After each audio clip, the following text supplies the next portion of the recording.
Coach, glad to have you with us tonight. 28 years. Long time. Long time to be at one time. school. You brought a lot of tradition here to Coalfield School, continued it on.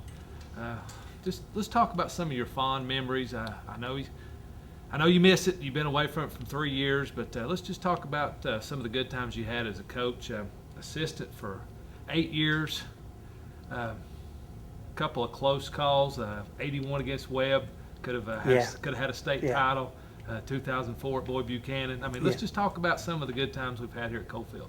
Well, first of all, growing up as a young kid, I knew Coalfield and Oliver Spring were big rivalries. We know the kids from out here, and met them at the Crystal Cream and the Blue Jay Drive-In, but I didn't really know what Coalfield was all about. I knew some folks out here. My folks had some kin folks. RB and his family was kin to my dad, and we came out several times. But I didn't really know much about Coalfield, except we were rivalries. But when I came out here and got to know the people and what the community was all about, I just fell in love with the place, and it's been the highlight of my life being a part of this storied tradition here at Coalfield and in this community. It's been great. You started in 1979.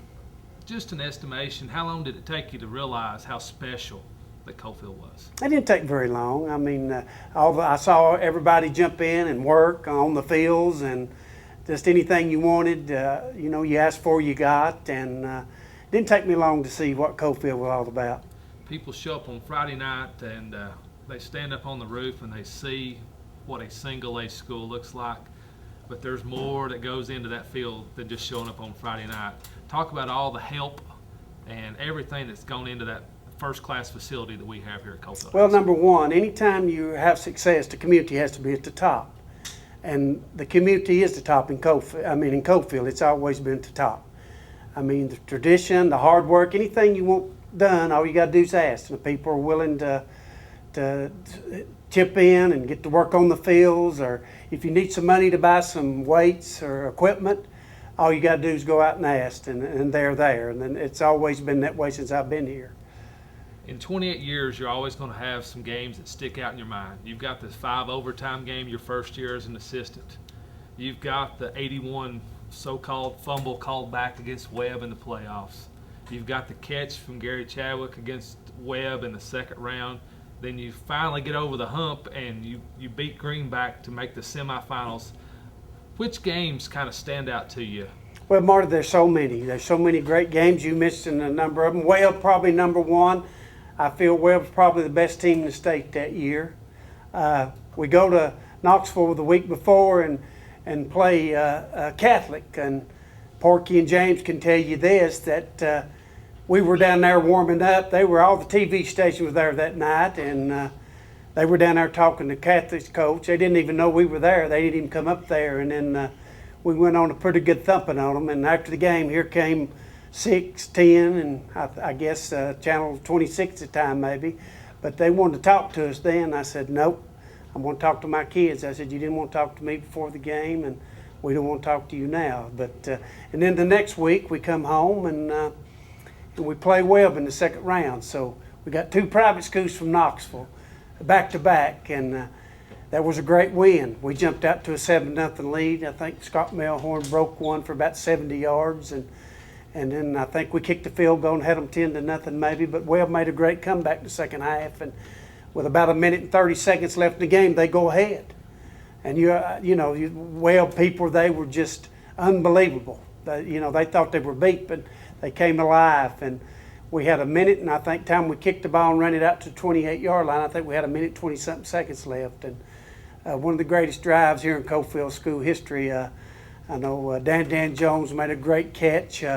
David Stewart made some super throws, and then our patented corner route to Gary Chadwick to score at the end of the game. And I'll never forget the faces on the Webb people. They were just stunned. They were stunned. And I remember Sover Love stayed up here all night on the field talking about that game. That was a big one, and beating Catholic a number of times over the years is very special. And being able to compete with Oneida year in and year out. The first year, I think we should have beat Oneida. I think we got a bad call in the championship game, got a real bad call.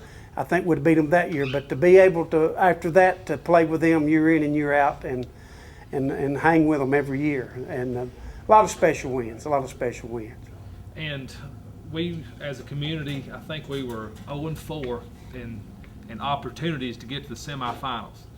And then you had a pretty good trio in Brandon Davis, Stephen Hensley, and Michael Paul Gilbert that finally got us over that hump. Talk about that team that took Morgan County where it had never been, and that was the state semifinals. That was a super team. I think that team should have been undefeated. I think we were going along at a good clip, and we had some internal problems right there in the middle of the season. And we lost a tough game to CAK. I think it was 70-49 or something like that. Unbelievable. And then we came back and go to Midway, and we lose down there 21-0. And then we go to Greenback the next week and played pretty good for a while. We were ahead, I think, for the most part of the first half, but things started falling apart. I think we had about 6 turnovers that night. We lose 3 in a row, and then we get back on the winning track. And we barely make it into the playoffs. And we play 4 games on the road. We go to Unaka and win a big game up there. We come back, we get to go back to Midway. Go back down there and beat them 35-14, a 42-point turnaround from the regular season to the playoffs. Then we go to Greenback and have those guys down 28-0 at the half. And then finally held on and finally beat them 35-27. And then we make it to the semifinals, and we play defending state champs, Boy Buchanan. And I think they were ranked, I don't know where they were, 1 or 2, they or DCA was 1 or 2, but great bunch of athletes. But our kids fought, I think, a break here and there. I think it was 14-7 right before the half, and they throw this crazy flea flicker that they lateraled it about 3 or 4 times. And had to be a perfect play for them to score, and if we could have went in 14-7, I think we could have had a chance. But that play right there sort of broke our backs. But we were on. Matter of fact, out of the 4 teams left in the state, we were only public school left. The other 3 were privates. Let's talk about that. You mentioned DCA and Boy Buchanan. In your opinion, really not fair for a school like Coalfield, year in and year out. We were losing to Donaldson Christians. Yep. Franklin Road Academies, lost to Boy Buchanan. Now the format, the way they have it set up, they finally gave schools like Coalfield a break. Probably 3 state championships Coalfield could have had if they'd had this format throughout the years. I think so. I think we had a chance to win 3 or 4 state championships. One year we had a great chance. We go down and I think it's quarterfinals, play I don't know, maybe second round, we play Whitwell. Our whole team was sick that week. We did not practice one day. Not one day did we practice. We just get down there and play, and still the kids, half of them were sick that night. And I think it was 0-0 going into the 4th quarter. And Whitwell scored. I think, I don't know, beat us 7-0. But I think we had a great chance to win that year. But I think if DCA hadn't have been in there year with Scooter Edwards, and I think we'd have had a great chance to win that year. So we've had several opportunities to win state championships. We just couldn't get over the hump there. Name some of the adjustments in 28 years. Kids change. What were some of the bigger adjustments you had to make as a coach to adjust to the kids? Well, I tell you, when I was a pretty tough coach when I first started out, pretty tough. And, you know, you could do a lot of different things then, you know, that you can't do now. These times have changed. Society has changed. Not to think that it's a bad thing, but the times have changed. You just can't be as tough on kids as you used to be, and that's one of the things. You just can't coach like you used to. Coach, obviously, when you put up a pedigree like you have, there's a lot that goes into it, and you're a great coach. Everybody will say it, but there's a lot of people that don't get mentioned, and this is a great opportunity for talk about some of the guys that have helped you throughout the 28 years at Coalfield, and kind of give them the notice that they deserve. Oh, hey, I'm telling you, the head coach always gets the credit when you win, and when you lose, you know, he usually takes the blame. But by no means, I was a very small portion of what this program was all about. First of all, like I said earlier, the community's at the top. You've got to have community pride, and this community has pride. I have some of the greatest guys in the world that helped me over the years. Porky Jackson and James Bales, they were with me every step of the way. They were always back in the early years, back in the background, but you know, the field up here is one of the best around anywhere.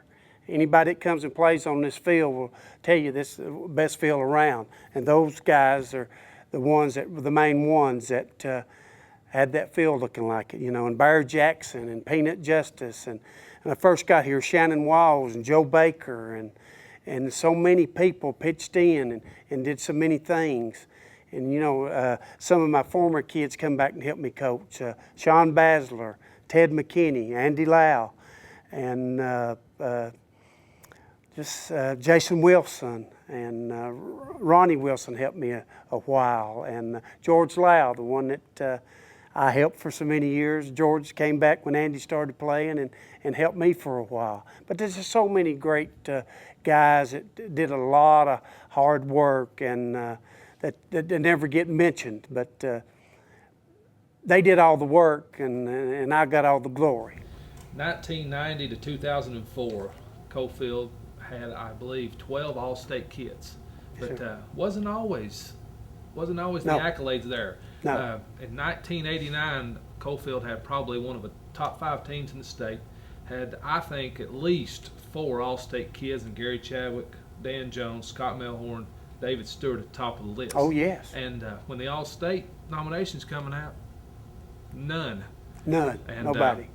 That set off a bomb with Coach Kreis, didn't It sure did. I made a few calls and told them how displeased I was with the way they selected these All-State teams, and wasn't happy at all. Wasn't happy at all. But those kids should have been on that team, a lot of them. And the kids from 1990 to 2004 benefited from that phone call, because I think we had 12 over the next 14 years. Yeah, I think we got their attention a little bit. So, what does Coalfield have to do to get back to where Coalfield was in the 90s and early 2000s? Well, it's just hard work, dedication, tradition. Got to get back to tradition, toughness, and just a lot of hard work. Kids have got to work hard. And just hard work.